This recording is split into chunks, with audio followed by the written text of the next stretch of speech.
Glória a Deus. Oh, aleluia.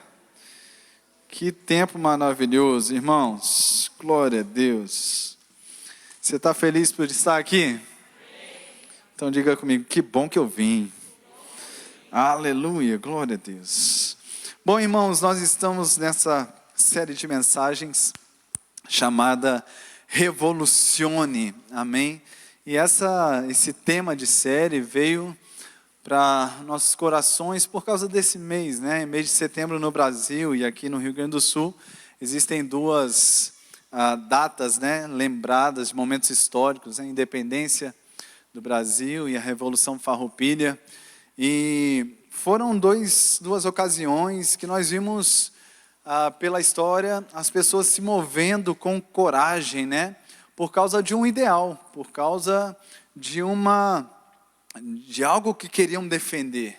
E as pessoas foram ao ponto de dar as suas vidas por isso, né?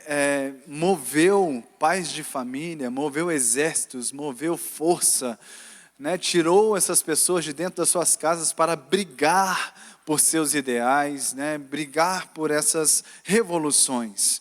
Sabe, irmãos, assim como essas pessoas foram movidas por ideais, a igreja, ela está sobre a face da terra para revolucionar. A ideia de Deus para a igreja é de sermos, de fato, irmãos, defensores de uma visão, de uma mensagem, de um ideal e promover revolução. Nós sabemos que por causa da queda e do pecado, irmãos, o diabo virou esse negócio de cabeça para baixo. E a igreja está aqui para, no poder do nome de Jesus, virar o negócio de cabeça para cima. Nós somos chamados para revolucionar. A Bíblia diz que Jesus se manifestou para destruir as obras do diabo. E nós estamos aqui, irmãos, na autoridade do nome de Jesus, para igualmente destruirmos as obras do diabo. Amém? Então nós somos convocados, irmãos, a revolucionar nossa própria vida, nossa casa, nossa família, nossos negócios, nossas cidades, amém, manifestando o reino de Deus aqui na terra, quebrando as cadeias de Satanás, proclamando liberdade aos cativos, promovendo vista aos cegos, promovendo cura aos que estão oprimidos, enfermos e levando salvação aos perdidos. Glória a Deus por isso. Toda revolução, irmãos, possui inimigos a serem vencidos e armas a serem usadas. Todo cristão é chamado de soldado na Bíblia. E hoje estou pregando e te convidando a pegar em armas. Usar as suas armas. Amém? Aleluia. E eu vou te mostrar alguns inimigos que nós temos contra as nossas vidas. E eu quero mostrar também com isso as armas que temos nas nossas mãos para serem usadas para vencermos aqui na terra. Amém? Um dos inimigos, irmãos, que nós temos é a nossa carne. Mesmo depois de nascermos de novo, existe ainda uma natureza pecaminosa na nossa carne que nos tendencia ao pecado. No nosso espírito, nascidos de novo, nós temos a natureza de Deus fluindo no nosso coração e nos alegramos em andar no espírito, em andar em vida, em paz com Deus. Agora, nossa carne ainda não nasceu de novo e ela tem uma tendência ao pecado, uma atração ao pecado, e ela é um inimigo que precisa ser vencido. Em Romanos capítulo 8, versículo 7, na NVT diz: pois a natureza pecaminosa sempre se inclina para a morte. Por isso a mente, quando é dominada pela carne, é inimiga de Deus. Nunca obedeceu às leis de Deus e jamais o fará. Sabe, irmãos, no meio desse jogo, entre o nosso espírito e a nossa carne, existe a nossa mente. E aquilo que ela for alimentada, ela for direcionada, ela vai ser fortalecida e é o lado que vai ganhar. Se nós estivermos cheios do Espírito, cheios da palavra de Deus, estaremos com a mentalidade do Espírito. E a mentalidade do Espírito dá para a vida e paz. Mas a mentalidade da carne dá para a morte. E é necessário nós, como cristãos, irmãos, olharmos para a carne como um inimigo, uma inimiga de fato. Em Gálatas, capítulo 5, versículos 16, 22 e 23, nos mostra como vencer a carne. Ele diz: digo, porém, o seguinte: vivam no Espírito, e vocês jamais satisfarão os desejos da carne. Eu acho tão forte esse versículo, irmãos, porque ele está dizendo uma garantia aqui. Se vivermos no Espírito, outras versões dizem, se andarmos no Espírito, nós jamais satisfaremos as concupiscências, os desejos da nossa carne. Então há uma arma para vencer. Essa arma é andar no Espírito, viver no Espírito. E viver no Espírito, de acordo com esse próprio capítulo, é viver no fruto do Espírito. No versículo 22 diz, o fruto do Espírito é amor, alegria, paz, paciência, amabilidade, bondade, fidelidade, mansidão e domínio próprio. E o texto vai dizer, contra essas coisas não há lei. Não tem como a carne vencer essa batalha. Então a primeira arma que eu quero falar para você hoje à noite é o fruto do Espírito, que é simbolizado acima de tudo pelo amor. O fruto do Espírito é amor. Amém? O amor é a arma imbatível na mão do crente. Amém, irmãos? Não há nada que possa superar a arma chamada amor. Andar no Espírito é andar segundo a natureza de Deus, que é andar em amor. E amor é a arma mais poderosa do universo. Foi o amor que pregou Jesus na cruz. Foi o amor que ressuscitou Jesus dos mortos. Foi o amor que nos salvou. Foi o amor que nos garantiu a vida eterna. E é o amor que está nos fazendo andar em vitória, irmãos. O amor nunca perde. O amor sempre vence. Aleluia, glória a Deus. O amor vence a carne. Ele vence os impulsos da carne, ele vence a raiva, ele vence o egoísmo. Agora, o amor sobre o qual nós estamos falando aqui não é um amor natural, um esforço natural, ou um sentimento natural.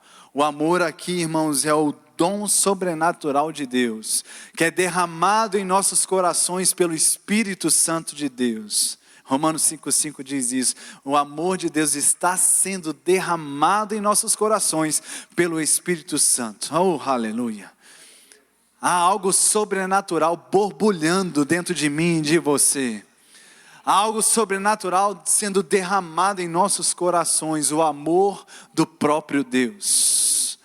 A natureza do próprio Deus, irmãos, fluindo no coração de cada um de nós, que nos possibilita andar numa vida, viver uma vida sobrenatural, inexplicável. E eu não teria palavras melhores para dizer o que Jesus disse em Lucas capítulo 6, versículos 27 a 38. A Bíblia é de amor de capa a capa, mas isso aqui é muito amor. E diz assim: mas a vocês que me ouvem eu digo, amem os seus inimigos. Façam o bem a quem os odeia. Abençoem quem os amaldiçoa. Orem por quem os maltratam.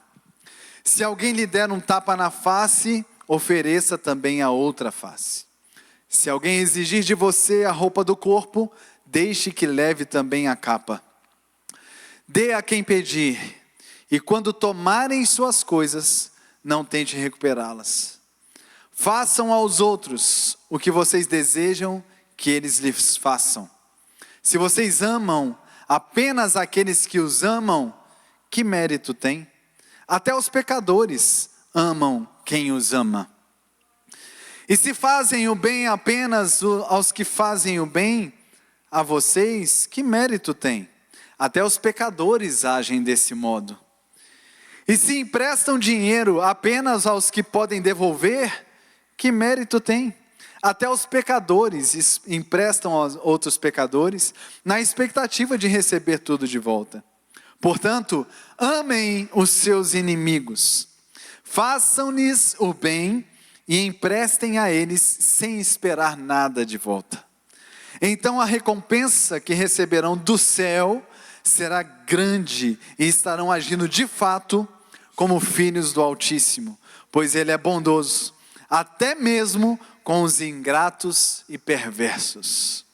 Sejam misericordiosos, assim como seu Pai é misericordioso. Não julguem e não serão julgados. Não condenem e não serão condenados. Perdoem e serão perdoados. Deem e receberão. Sua dádiva lhes retornará em boa medida, compactada, sacudida para caber mais, transbordante e derramada sobre vocês.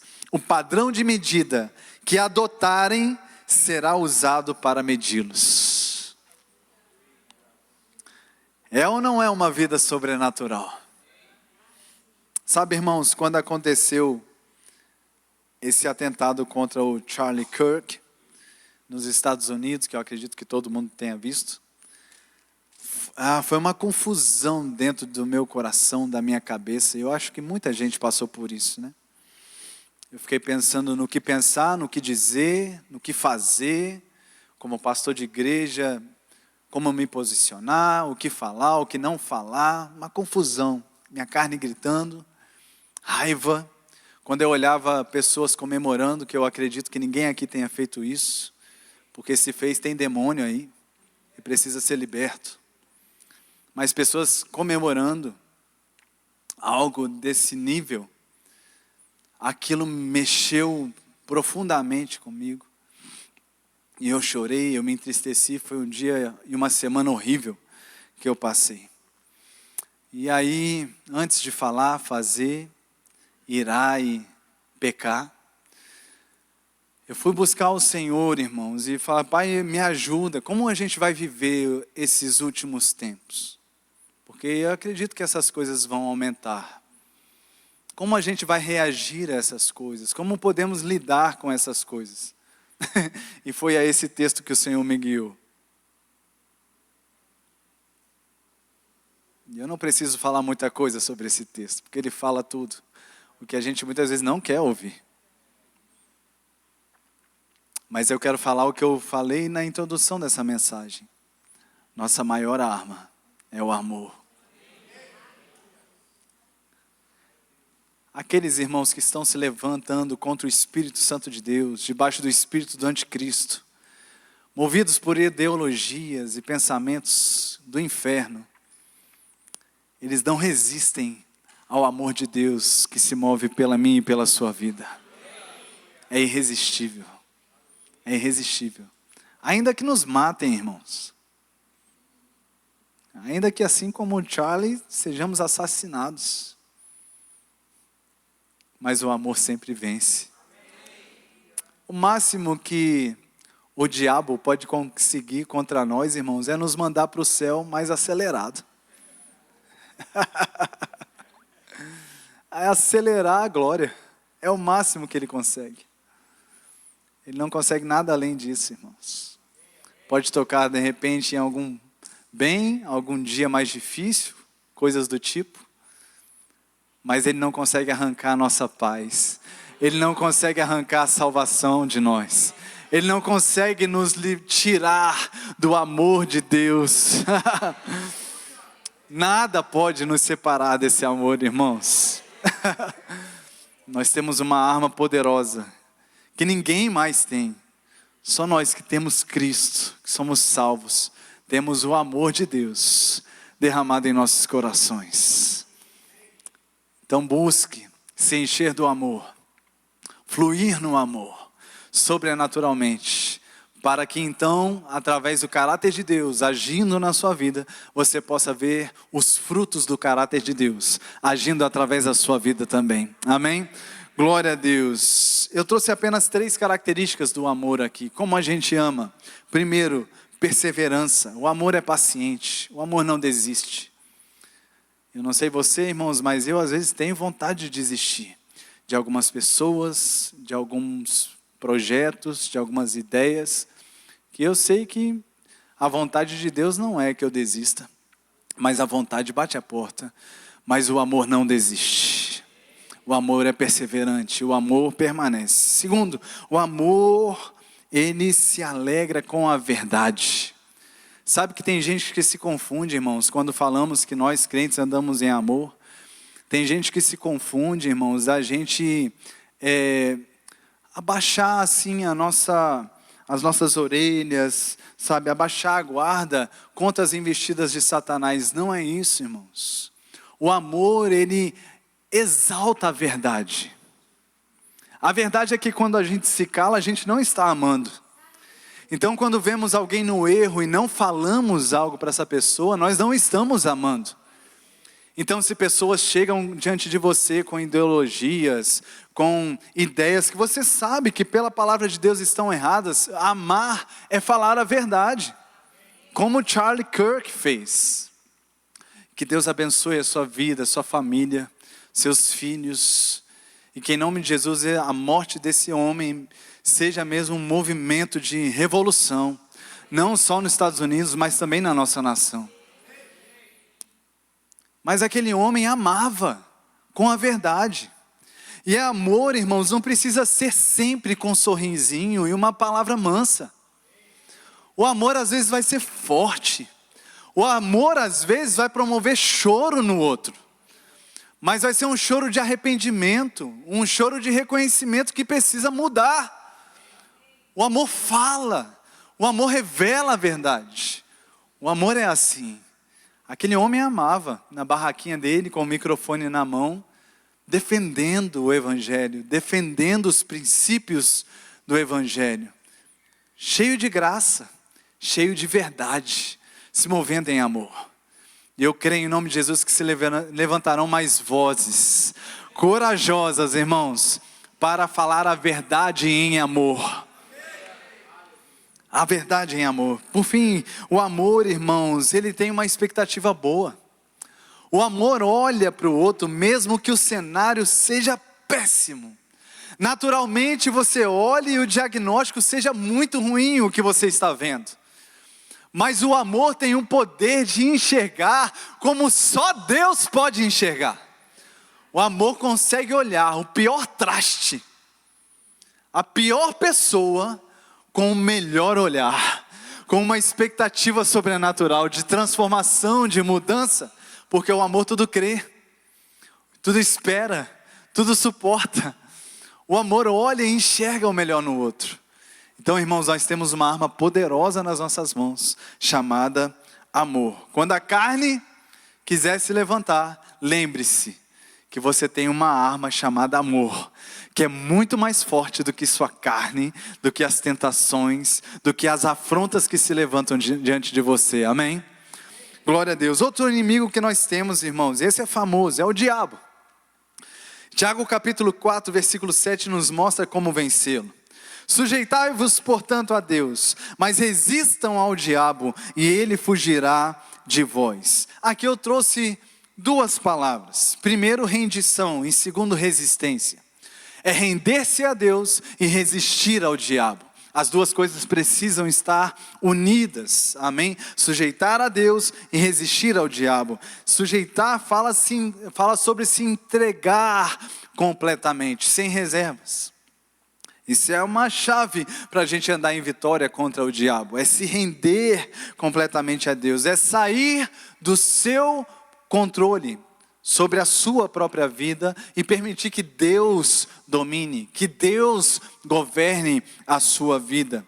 É uma humilde posição de dependência de Deus. Isso é rendição a Deus. De forma prática, irmãos, a gente se rende a Deus, consagrando, entregando nossas vidas a Ele, entregando 100% do coração, nossos planos, projetos, pensamentos, ideias, sonhos, apresentando isso diante do Senhor, nos submetendo à sua palavra, nos submetendo às suas instruções, nos submetendo à obediência às direções que Ele tem trazido para nós. Pai, o que você tem para mim hoje? Qual é a sua direção para mim sobre esse negócio? O que eu devo fazer nessa situação? O que eu devo falar com essa pessoa? Uma vida rendida ao Senhor, cultivando intimidade com o Senhor, oração, vida com Deus e reconhecendo a autoridade dEle. E nós resistimos ao diabo, irmãos, ficando firmes na fé. O diabo não está aí diante da igreja para ser temido. O diabo está aí diante da igreja para ser resistido. Se você tem medo do diabo, você está sem revelação da palavra. Você precisa se encher da palavra e do conhecimento da autoridade do nome de Jesus sobre a sua vida. Porque o diabo, pela palavra de Deus, não precisa ser temido por nós. Nosso temor é ao Senhor. O diabo precisa ser resistido por nós. Nós temos a autoridade do nome de Jesus, que é a autoridade que está sobre todo nome, no nome que está sobre todo nome. No céu, na terra e debaixo da terra, irmãos. Aleluia. Olha o que diz Rick Renner nesse livro, eu quero indicá-lo. Armado para o combate. Ele diz: o diabo não teme você, mas ele teme a palavra de Deus falada com fé em sua boca. Cada vez que você declara as escrituras, é como se uma espada fosse brandida contra ele, cortando e afastando suas mentiras e ataques. Você pode dar um glória a Deus por isso? Entenda isso, o diabo não suporta a palavra de Deus crida e confessada. Ela é como uma espada poderosa, indo contra ele e desbaratando seus planos contra nós. Por isso ouvimos a palavra, nos enchemos de fé e precisamos colocar a palavra para funcionar, irmãos. Confessando a palavra, dizendo a palavra, não dizendo os nossos sentimentos, não ficar falando sobre os relatórios do diabo. As pessoas dizem muito as coisas que o diabo está fazendo. Que o diabo fez isso, que o diabo falou aquilo, que o diabo fez isso contra a minha vida. Ei, pare de dizer o que o diabo está fazendo, diga o que Deus já fez, diga a palavra de Deus. Aleluia, se encha dela, confesse a palavra e o diabo tem que fugir. Ele não suporta um crente cheio da palavra. O diabo não suporta um crente que crê e que anda na obediência da palavra, colocando a palavra em funcionamento. Outro inimigo, irmãos, que temos contra as nossas vidas são os sofismas. Sofismas são argumentos falsos que parecem verdadeiros. Sabe aquelas mentiras que parecem tão bonitas, que parecem até verdade? E nós estamos diante de uma geração que está ensofismada, enfeitiçada, por ideologias, irmãos, que parecem bonitas e parecem até bíblicas algumas delas. Algumas ideias, irmãos, que estão sendo semeadas na vida dos nossos jovens e adolescentes principalmente. Sofismas, mentiras, sugestões que parecem verdadeiras, mas são mentiras. Como nós vencemos sofismas de acordo com a palavra de Deus? 2 Coríntios capítulo 10, versículos 4 e 5 diz: pois as armas da nossa milícia não são carnais, mas poderosas em Deus para destruir fortalezas, anulando nós sofismas e toda arrogância que se levante contra o conhecimento de Deus, levando cativo o pensamento à obediência de Cristo. A pregação de hoje podia ser só sobre esses dois versículos, porque eles são muito maravilhosos. Mas eu quero te dar uma outra arma poderosa na sua vida, que é a meditação na palavra de Deus. Medita na palavra, dia e noite, ao acordar, ao levantar, ao andar, ao sair, ao voltar, ao sentar, medita na palavra. Nós precisamos ser guardados, irmãos, protegidos pela palavra, porque os sofismas, as ideias aparecem o tempo todo. São lançadas, as setas inflamadas do maligno são lançadas, irmãos, sem reservas. É um estoque no inferno que não acaba. Mas eu quero te dizer, irmãos, que a palavra de Deus também não acaba. E ela não volta para o Senhor vazia. Ela prospera para aquilo que ela foi designada. Ela é poderosa demais. E nós podemos então, irmãos, amoldar a nossa vida. Colocar a nossa vida no molde do céu. Colocar a nossa mentalidade, irmãos, alinhada com a mentalidade do céu. Através da renovação da mente, como diz Romanos 12:2. Não se amoldem ao padrão desse mundo, mas transformem-se pela renovação da mente, para que sejam capazes de experimentar e comprovar a boa, agradável e perfeita vontade de Deus. Entenda isso, para cada mentira que saia da boca do diabo, irmãos, existem centenas e centenas de verdades vindas da boca de Deus para nós. O diabo não economiza nas suas mentiras. Mas nós temos um grande banquete disposto por Deus, irmãos, para nos manter nesse lugar de vitória, nos manter nesse lugar de vida, de paz, de plenitude. Proteja a sua mente contra as investidas de Satanás. Não flerte com as ideologias do inferno.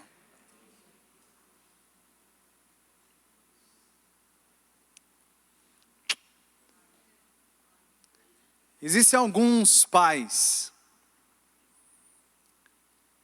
que, por optarem em ficar gente boa, não vou ser gente boa com meus filhos, estão aceitando o flerte dos seus filhos com ideologias que vão arrancá-los de dentro da igreja. E eles vão se perguntar: meu Deus, o que eu fiz de errado? Você deixou ideologias do inferno. E para bom entendedor, não preciso entrar aqui em tantos detalhes, né? Não permita o flerte com ideologias do inferno. Tão bonitinhas, parecem ser tão inteligentes. Volte para a palavra, abre a Bíblia dentro da sua casa. Pregue a Bíblia dentro da sua casa. E vença toda mentira de Satanás com a verdade das Escrituras de Deus. Aleluia. Outro inimigo que temos, irmãos, é a covardia, timidez, medo. A gente sabe que tem que fazer, sabe que pode fazer, sabe que existe poder, aparecem oportunidades e a gente segura.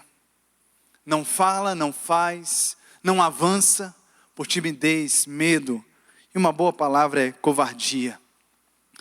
O diabo sabe, irmãos, que se conseguir aprisionar um crente na covardia, ele vai conseguir distanciá-lo de experimentar o melhor de Deus para a sua vida e através da sua vida também. O diabo sabe que a ferramenta, a armadilha da covardia, ela priva o crente de ser quem Deus nos chamou para ser sobre a terra. 2 Timóteo 1,7 diz: porque Deus não nos deu o espírito de covardia, mas de poder, amor e moderação, equilíbrio. Fale comigo: eu não sou covarde, eu não sou tímido, eu não sou medroso, eu sou cheio de poder, amor e equilíbrio. Aleluia!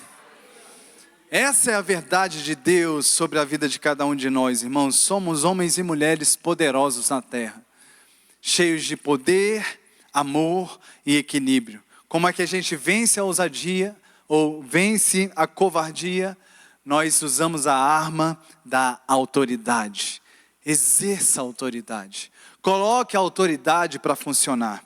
Lucas 10:19, Jesus disse: eis que lhes dei autoridade para pisarem cobras e escorpiões, e sobre todo o poder do inimigo, e nada, absolutamente nada, vos causará dano. Essa não é uma promessa, irmãos, é encorajadora para nós. Porque quando fala sobre esses poderes absolutos, essas verdades absolutas, isso aqui nos coloca numa condição, irmãos, de muita vitória, de muito poder. Ele diz para nós assumirmos, tomarmos posse dessa autoridade que já está em nossas mãos, para pisar serpentes e escorpiões, que aqui não é animal de fato, está falando sobre ideias, demônios, iniciativas do inferno. Nós temos poder, irmãos, para pisar sobre ações de Satanás, paralisar as ações de Satanás contra nossas vidas, eu digo, contra vidas de outras pessoas também, contra a nossa nação, contra nosso estado, contra a nossa cidade. Há poder, irmãos, há poder no nome de Jesus. Aleluia, aleluia. Sabe que às vezes algumas afrontas se levantam nas nossas ruas, nas nossas esquinas, nos trevos da nossa cidade. Sabe que você tem poder, eu uso toda vez. E eu digo, pois isso aí foi só desperdício. Vai perder dinheiro quem botou dinheiro e vai perder recurso quem fez o negócio. Aleluia! Porque onde eu passar eu desfaço o poder do inimigo. Aleluia! Certa vez eu ouvi um pastor dizendo, toma cuidado com essas coisas. Irmãos, essas coisas tem que ter cuidado conosco. É o diabo que tem que ficar amedrontado, porque tem crente passando. Tem algumas rótulas pela nossa cidade que são maravilhosas da gente passar perto. Maravilhosas. Sabe o que eu estava pensando esses dias? De comprar aquelas arminhas de brinquedo, encher de óleo e ficar uns 10 minutos rodando ali, o rocondarabacharabaçou. Eu sei que a minha criatividade foi longe, mas eu pensei nisso. E olha que eu não sou dos mais criativos da turma. Aleluia! Jesus se manifestou para destruir as obras de Satanás, irmãos. Aleluia, aleluia. Isso deve ser, irmãos, como um playground para crente. Curar enfermos, expulsar demônios, desfazer as obras de Satanás. É divertido para nós, é alegria para nós. Ai, pastor, cuidado. Não, irmãos, diabo que tem que ter cuidado conosco. Glória a Deus, aleluia, aleluia. Cristo nos deu autoridade espiritual, irmãos, para vencer o diabo, libertar cativos, oprimidos. Existem pessoas, você já parou para pensar nisso? Que existem pessoas oprimidas agora mesmo porque fomos covardes? Pessoas que ainda estão enfermas e que talvez tenham morrido por causa da covardia de um crente, que não impôs a sua mão, que não expulsou um demônio, que não liberou a palavra profética, uma inspiração divina. Pois eu declaro em nome de Jesus, irmãos, pelo menos a gente, essa igreja ousada. Irmãos, que o nosso problema aqui seja fogo demais. A gente dizer para você, irmão, eu acho que foi um pouquinho demais, segura um pouco. Que esse seja o problema. Não ficar tentando colocar os crentes para funcionar. Você está aqui comigo? Não fica com medo de errar, irmão. Não fica com medo de fluir no Espírito e nas coisas do Espírito Santo. Flui. O filtro que a gente tem, irmão, os grandes filtros que a gente tem é a palavra de Deus. Se o que você está falando está alinhado com a palavra, flui. Está alinhado com a palavra, profetiza, libera, abençoa, impõe suas mãos, faça aquilo que Deus te chamou para fazer. O irmão Kenneth Hagin, no livro Autoridade do Crente, diz: a autoridade do crente é um direito delegado por Cristo. Quando o crente entende isso, ele deixa de viver como vítima e passa a andar como vencedor. Se você entrou aqui nessa noite, irmãos, como vítima, e você é crente, nascido de novo, ei, receba a palavra de Deus sobre a sua vida e sai daqui em novidade de vida. Tem uma nova história para você viver. Não é para você ficar em si mesmado, só pensando em si, os meus problemas, as coisas que acontecem na minha vida, ou que aconteceram, é tudo que o diabo quer para você não sair do canto, mas a palavra de Deus veio para te libertar de toda amarra, te fazer correr, te fazer avançar. Avance em nome de Jesus. Aleluia. O último inimigo, irmãos, ao qual eu quero me referir nessa noite, é a negligência. Negligenciar, irmãos, é não cuidar como deveríamos, é agir com indiferença. E isso é um grande inimigo contra as nossas vidas. Tem a ver com a covardia também.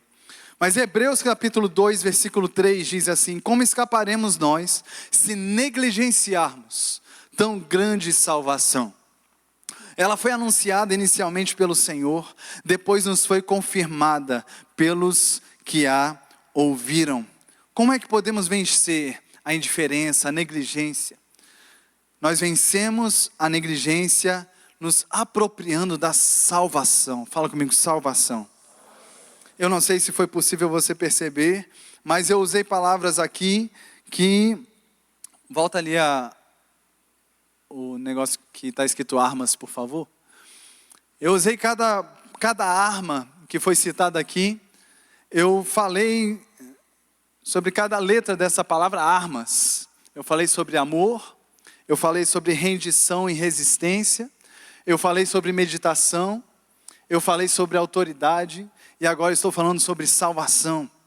Salvação, irmãos, é uma arma poderosa que nós temos em nossas vidas, para nós podermos vencer a negligência. Se você já é crente, viva como nova criatura que você é. Não se contente em apenas ter a salvação. Eu vou para o céu. Mas você precisa se apropriar, desfrutar da salvação. Nós não podemos, irmãos, aceitar sobre as nossas vidas uma vida qualquer. Uma vida medíocre, meia boca. Uma vida, irmãos, que é de luta em luta. Nossa vida é como a luz da aurora, vai brilhando cada dia mais até ser luz perfeita, o dia perfeito. Essa é a vida do crente, é essa a vida do salvo, que vai melhorando, que vai aperfeiçoando, que vai crescendo. Então, se você já é crente, se você já é salvo, mas está vivendo uma vida meia boca, aproprie-se daquilo que já é seu. Aproprie-se da salvação que Cristo Jesus já te deu. Olha Efésios capítulo 4, versículos 22 a 24 na NVT. Livrem-se de sua antiga natureza e de seu velho modo de viver, corrompido pelos desejos impuros e pelo engano. Deixem que o Espírito renove seus pensamentos e atitudes e revistam-se da nova natureza, criada para ser verdadeiramente justa e santa como Deus. Atenção nisso, ele diz, revistam-se da sua nova natureza. Há uma nova natureza, mas nós precisamos nos revestir dela, nos apropriar dessa nova realidade. Não basta ter a experiência do novo nascimento, nós precisamos nos apropriar dessa verdade que está disponível para a vida de cada um de nós. E eu te digo, todos os dias. Há uma porção sendo ministrada para cada um de nós hoje à noite, mas amanhã de manhã nós precisamos nos apropriar da salvação novamente. Lembrar, eu sou salvo, eu tenho uma nova história, eu tenho uma nova vida com Deus. Eu estou vivendo em novidade de vida, Deus tem planos para a minha vida. Eu sou uma nova criatura, meu passado ficou para trás. Eu não vivo mais aquela velha vida, eu vivo uma nova vida em Cristo Jesus. Aleluia! Por isso que diz, 2 Coríntios 5,17, diz, é assim, se alguém está em Cristo, é nova criatura. As coisas antigas já passaram e eis que se fizeram novas. Agora, se você está aqui hoje à noite e você ainda não é crente, você ainda não nasceu de novo, você precisa receber a salvação. Esse pacote maravilhoso, para que então você receba todas as demais armas, essas que eu falei. E existem muitas outras armas poderosas da parte de Deus para você usufruir na sua vida. E hoje pode ser uma noite de salvação para você. A maior revolução que nós podemos experimentar se chama novo nascimento. É Deus nos livrando do império das trevas e nos transportando para o reino do Filho do seu amor. É Deus perdoando os nossos pecados e nos fazendo uma nova criação. E o nome disso é ser salvo. E está disponível para você hoje à noite. Quero pedir que todos fiquem em pé no seu lugar. Aleluia. Quero convidar o Ministério de Música aqui à frente. Mais um pouco, por favor. Aleluia. E fica comigo que eu já estou terminando. E eu quero só finalizar com essa oportunidade para você. Se você está nos visitando aqui hoje à noite. Você ouviu a mensagem. E você deseja viver essa novidade de vida, essa vida vitoriosa, uma vida revolucionadora. Você tem a oportunidade de sair daqui salvo hoje. Eu não estou te convidando aqui para uma religião, não estou te convidando aqui para um monte de listas de coisas que você precisa agora fazer. Eu estou te convidando para ser salvo, salvo. Você ter a certeza de que você não vai para o inferno. A certeza de que se você hoje, de hoje para amanhã, sua vida acabar, você está no céu, na glória com Deus. Não há lugar de paz maior do que esse.